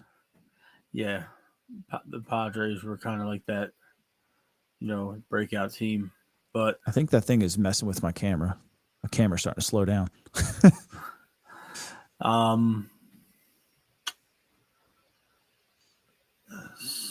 Breakout team. I can see the Tigers. Yeah. I could see that. There we go, Christian. There we go. That is tomorrow, isn't it? Holy shit. Yeah, we play 4:30. And it's a 20-point spread. We are giving Cleveland Vegas 15th highest in NFL history. Vegas is giving Cleveland 20 points. Yeah. I know that you let me plug the show, the football show with Daniel at the end of these shows. But I made a statement the day after Christmas that the Ravens wouldn't lose another football game until the 2025 regular season. And I'm going to say this. If anybody wants to go listen to the show that Daniel and I did last night, we talked about the significance of the number 12. We won our first Super Bowl in 2000. We won our second Super Bowl 12 years later in 2012. We win tomorrow. It's our 12th win of the year. This is the 12th season since our last Super Bowl. And we're playing this year for Jacoby Jones, who wore number 12. Yep. So to me, there's a lot of things circling around that number. And this season parallels a lot. These last two seasons parallel a lot of what the Ravens went through in 2011 and 2012. And I believe that we're seeing it. Thank you. Oh, that's awesome. Thank you. I believe that we're seeing a team of destiny unfold. And that's just my personal opinion on it. And a lot of people are going to disagree with me. And this season cements Lamar Jackson's legacy as a Hall of Fame quarterback. When he is holding that Lombardi, when the confetti is falling in February, Lamar Jackson is going to be the greatest player on the face of the planet. And that's my prediction for that. You guys can, if you want to take a download and listen, Daniel and I talked about the rushing record and the meaning behind all that. Yep. So thank you for, putting that up there on the screen, Zach. That's really cool. I do want to answer a question that Joe had. The prediction for the number of wins for the Orioles. What do you think, Zach? I'm going to go with 91. I think the offense carries the pitching a little bit. Not that I think the pitching is going to be bad by any means. I just think the offense is going to be really dang good. Yeah. I'm going to go out on a limb and say we win more than last year. 95? I was going to say 96. I think 96 is the sweet spot this year. I can see it. The offense is going to be good, man. I've been diving into the numbers all day. They're going to be freaking good. What Joe just said with Kevin Ostreicher and Locked On, I've had the pleasure of interviewing Kevin about a half dozen times. and having Kevin come on my show before I got syndicated with Daniel.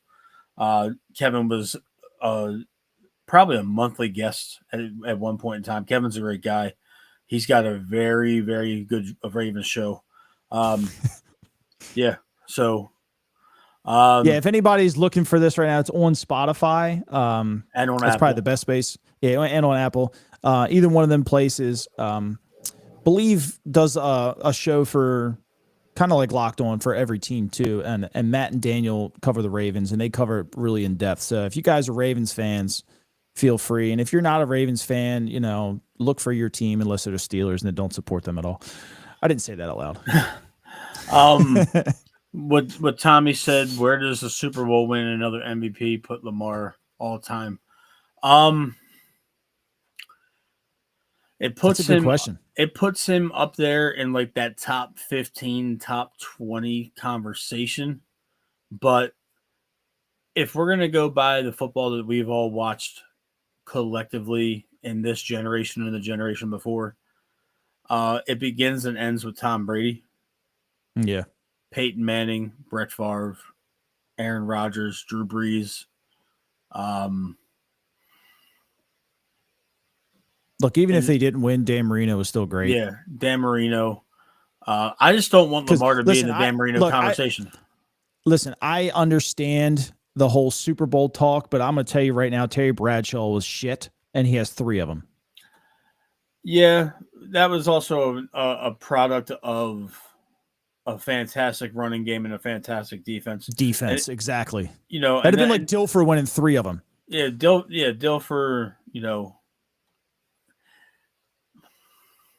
Where it puts stop there. Yeah, where it puts Lamar's legacy.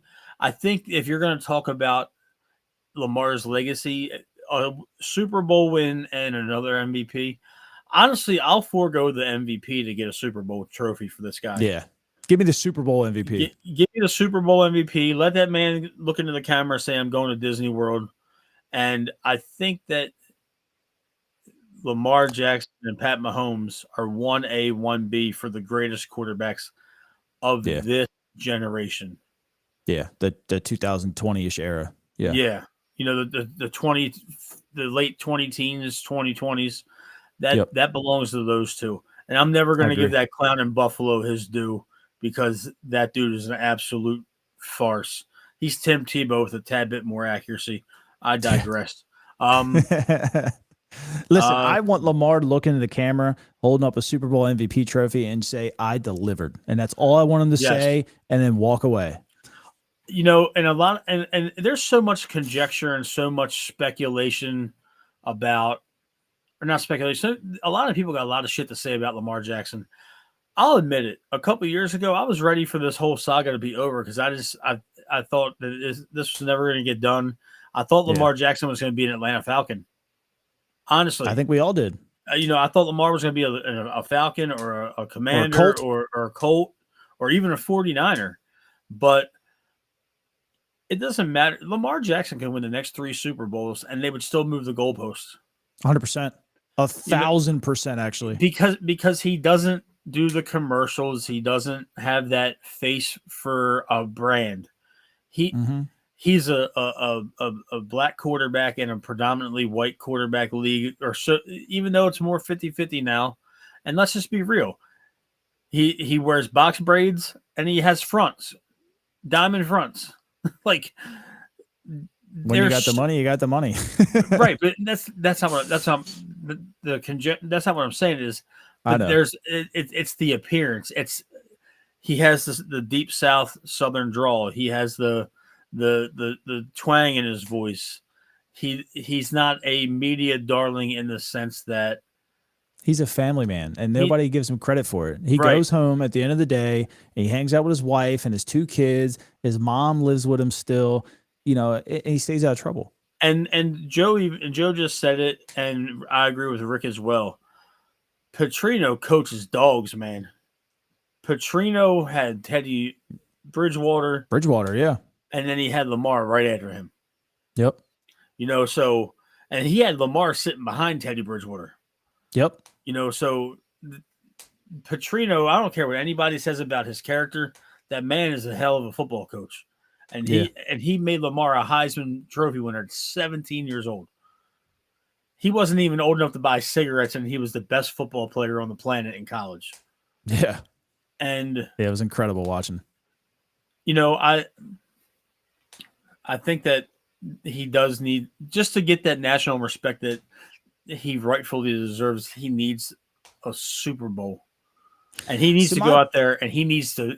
It doesn't need to be a shootout where he wins with the fourth quarter drive. Yeah. I'm talking he needs to go out there and he needs to kick the shit out of whoever it might be. Yeah. And keep the man off a motorcycle. My take with him is he revolutionized the game on the ground at the quarterback position. And a lot of people haven't let that go and still expect him to be just this running quarterback, where in fact that Lamar has evolved into a great passer. Now, a lot of that stems probably from the running game, but it's more of just the athleticism. He stands in the pocket and delivers the ball a lot more than what people give him credit. And I remember goalposts, and you and I both know it a lot. The goalposts have moved so much. That first couple years, Lamar can't throw it deep.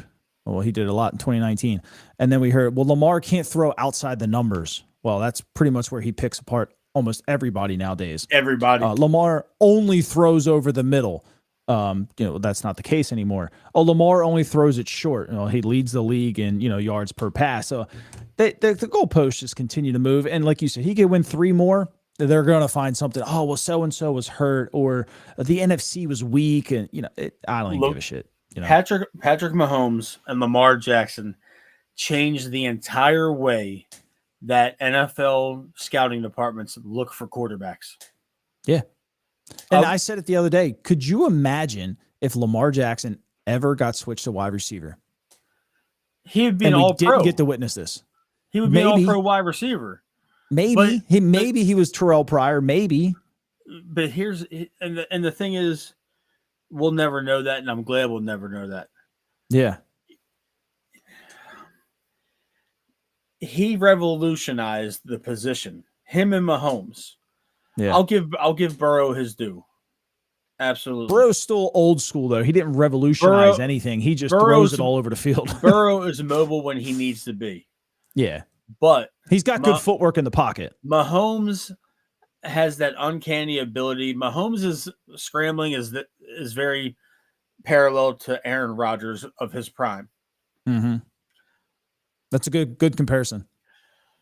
But Lamar Jackson is a all-pro quarterback and an all-pro running back sandwiched into one person. And a very good blocker for Derrick Henry downfield. but the thing is, this dude has literally made grown men drop to their knees after a passing touchdown twice this year. And then go talk about it on their podcast. Yeah. Sam Hubbard and Danielle Hunter were baffled. And they had, and what's crazy is they were almost on the exact same yard line in separate games, where Lamar is rolling out to the right. He shakes them with the ball still out, extended, and hits Isaiah Likely on a dime. And turns around and does this on the way back. Lamar Jackson started celebrating a touchdown pass before the ball was even caught. That is Steph Curry kind of shit. I hate Mahomes as well, Joe. It's a respectful kind of hate, though, because the man is the best quarterback of this generation. And I love Lamar to death. But Pat Mahomes is the guy until he's not. And he's going to be the guy until he retires. And then it's going to be Lamar. And then when Lamar retires, it's going to be Burrow. And when Burrow retires, it's probably going to be this kid in Washington. I like Daniels a lot. Daniels is the truth. I think that kid in Atlanta is going to be really good. Penix. I think Bo Nix going to be all right. Bo's going to be good, but Bo's like 27 years old already, man. Him and Lamar are the same age. That's okay. It's really not, but I mean, he's only 24. Come on, man. He just happened to play like 9 years in college. I mean, it's fine. I think a lot of people get tired of Mahomes, and I think they link a lot of the hate for Mahomes to his wife and his brother.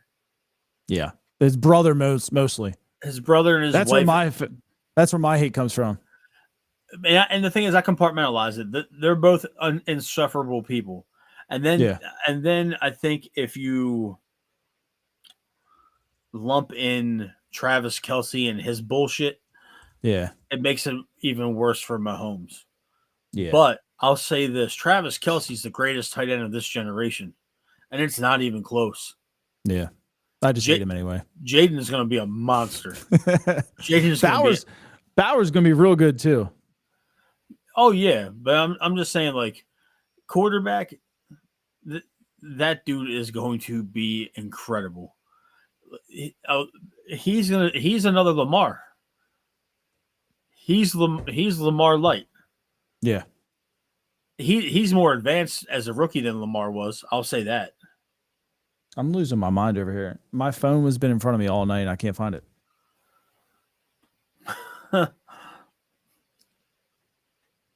Jaden went to LSU though. It don't matter. I know that SEC shit runs deep in your blood. This is ACC country up here.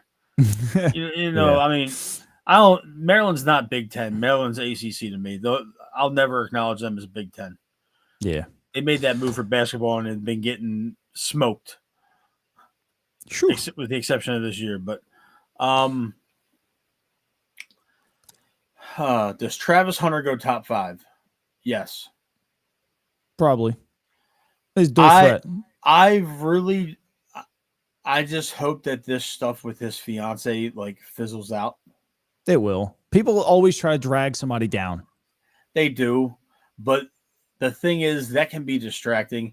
And I also think that Travis Hunter needs to go to the right situation. Yeah. I don't personally think I don't think Carolina's a good fit, even though Carolina can probably use him to pair with Bryce Young. But Travis Hunter has a very tough decision to make. Are you going to go to the NFL and be a wide receiver, or are you going to go there and be a cornerback? Right. If you follow the money, it's a wide receiver because wide receivers are getting paid $30 million a year if you're really good. Yeah. Corners are getting paid $22 million a year if you're really good.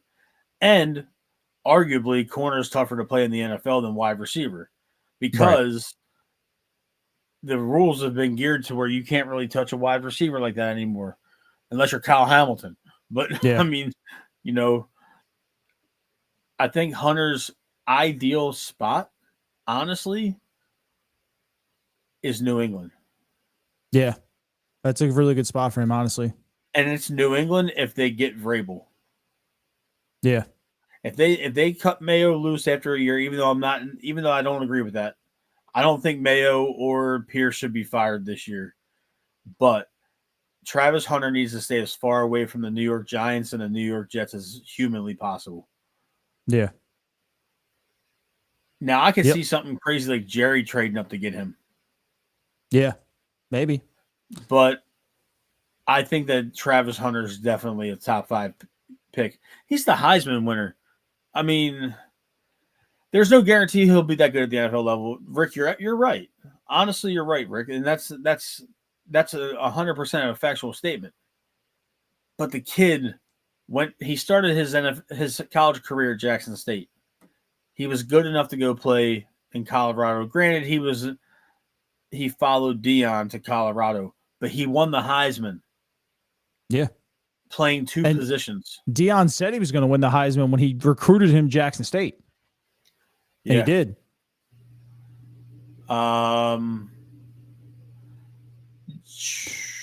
In most years, no. After what we saw Saquon and Derek do this year, I think teams may reevaluate the running back position. They're I don't know about top 10.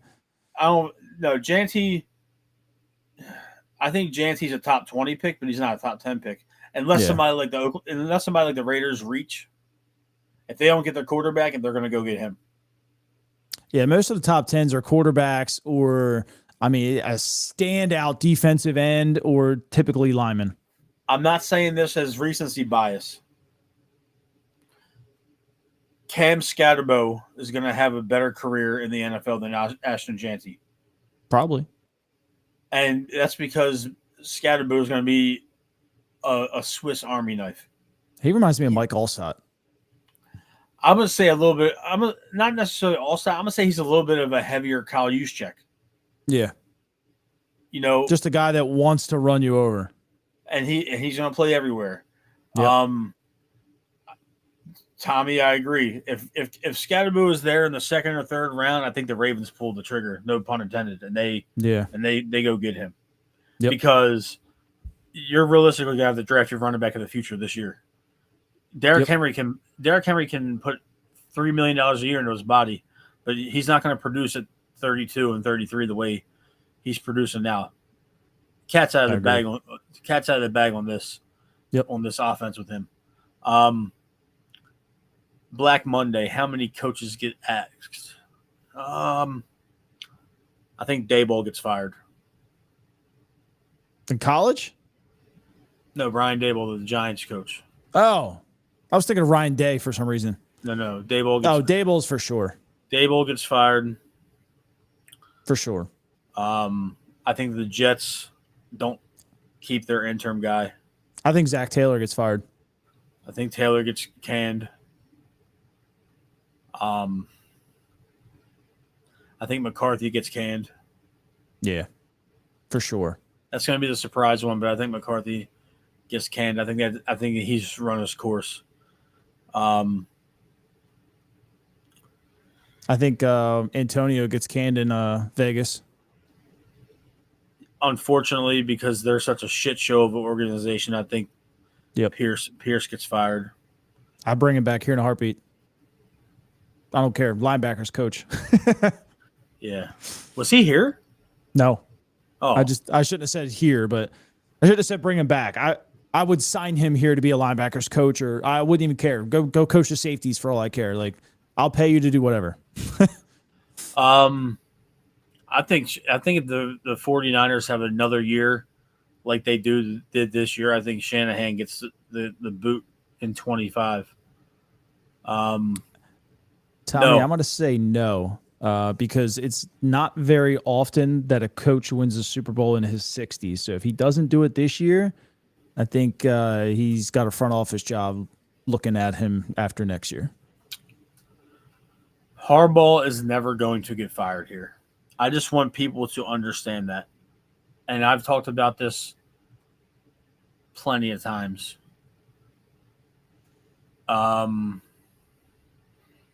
Harbaugh has won so many football games for this team that he is not going to get fired. He is going to be asked to retire. Yeah. And it's going to be a mutual decision. And they're going to handpick his replacement. And it's probably going to be somebody in this organization. And I'll tell you this right now. It's not going to be Monken. No. I think he's gone this offseason. I don't think so. From what I've read, he's already got several head coaching position interviews, at least. I'll tell you why. I'll tell you why Monken's not going anywhere. After last year, when he had this high octane offense, he didn't go anywhere. Yeah. And there was more jobs available this past offseason, and some prominent jobs at that. DC, New England was available, Las Vegas was available, Tennessee was available. There was all Monken. I don't think Monken wants it. I think he hit I don't want to fuck your name up, my man. I'm sorry. He hit the nail on the head. Zach Orr is being groomed to be the next head coach in Baltimore. Yeah. It's legacy at this point. Yep. We drafted him. Free agent, right? Yeah, I'm sorry. But I'm saying he played his entire career here. That was cut short by injury. He's coached here for the majority of his coaching career. And the thing is, he's a Raven through and through. Mm-hmm. He's turned this defense around in one half of a season. They're going to give him the reins. Or, if it's not or, They go back to Miami, and they get Anthony Weaver, and they give him the head coaching job. I could see Weaver too. It's going to be a defensive oriented coach to maintain the integrity of this team. Mm-hmm.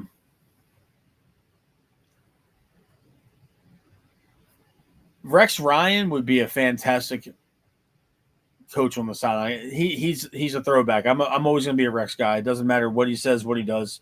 I'm always going to be a Rex guy. But going back to New York, he needs to avoid that. Yeah. I could see Rex being a good coach in Vegas. I don't think the organization is stable enough for a Rex Ryan to come in there. Oh, it's not. But I think that would be like the perfect situation for him. For the team-wise, the organization, I just think it would clash. Rex wants things done a certain way, and they're just not going to do it. They're in shambles. Rick, you might be right, but it's not going to be a firing. They're not going to shit can this man after almost 2 decades as our head coach. They're not going to do that. They're going to ask him, "Hey, do you want to move into do you want a corner office next to, Ozzie, next to Ozzie and next to Eric DaCosta? Do you want to be, the director of player personnel or whatever, made up title will give him? Obviously, it's not going to be at the tune of almost $10 million a year, but it's better than zero. They're not going to afford John Harbaugh the chance to go be a head coach somewhere else. Right. I agree with that. They're not going to do it. 100% agree with that. That's just my personal opinion. They're not going to do that. Because if you give a guy with the passion for football like Harbaugh, if you fire him from an organization that gave him his first chance to be a head coach, and he's here 17 years, he gives you a Super Bowl, he gives you multiple Hall of Fame players that he coached, and he bangs on the table for arguably one of the greatest quarterbacks of this generation, who his legacy is forever tied to, and you let him walk, and then somebody like Dallas or somebody like, who knows, like Cincinnati or Cleveland or somebody just gives him $11 or $12 million a year for the next 4 years. Mm-hmm. Bisciotti and DaCosta would never allow that to happen. Yep. And Tommy's right. Harbaugh's not a free agent coach for more than a day. Bye. I know you don't like him, but nah, he's fine. I just like to bitch about him when he does really stupid things like not run the ball. We all like to bitch about him, but I don't see any scenario, barring a monumental collapse and a bunch of injuries.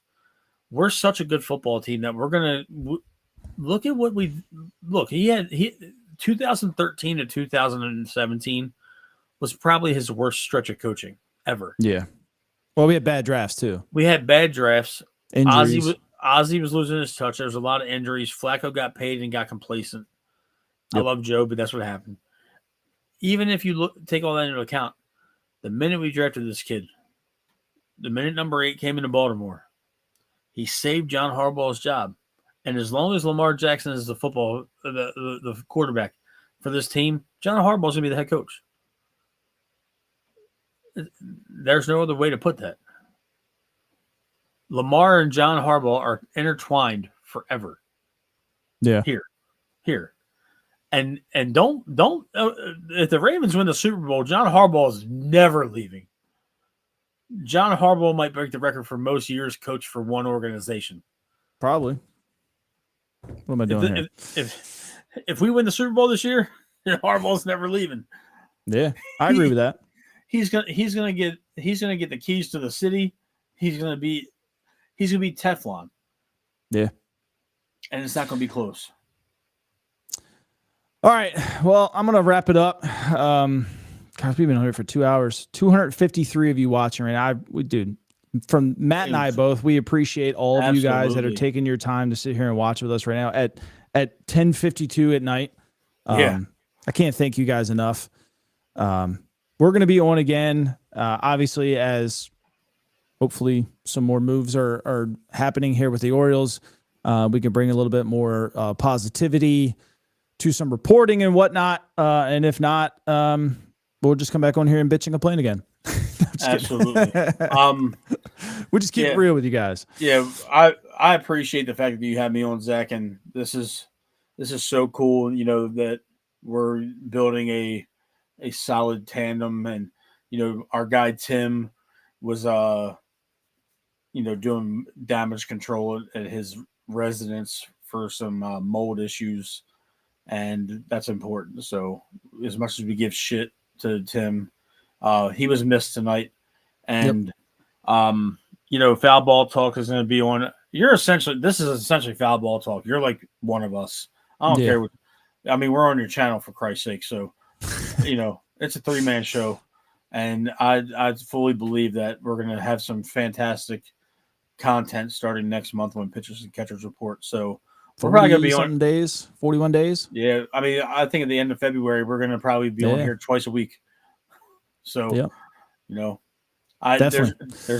no rest for the content creation grind, but if everybody that's watching does want to listen to some good football talk with Daniel Wilcox and myself, we're gonna have our last official post game show of the 2024 season will most likely be on either Saturday night or Sunday night, following the Browns game. We do have some special guests lined up for the postseason. A couple Hall of Famers might be stopping by the studio to talk some ball with us. And so we're going to be kicking that into high gear and trying to crank out some Ravens content for you guys. Absolutely. Thanks, Rick. We do appreciate that.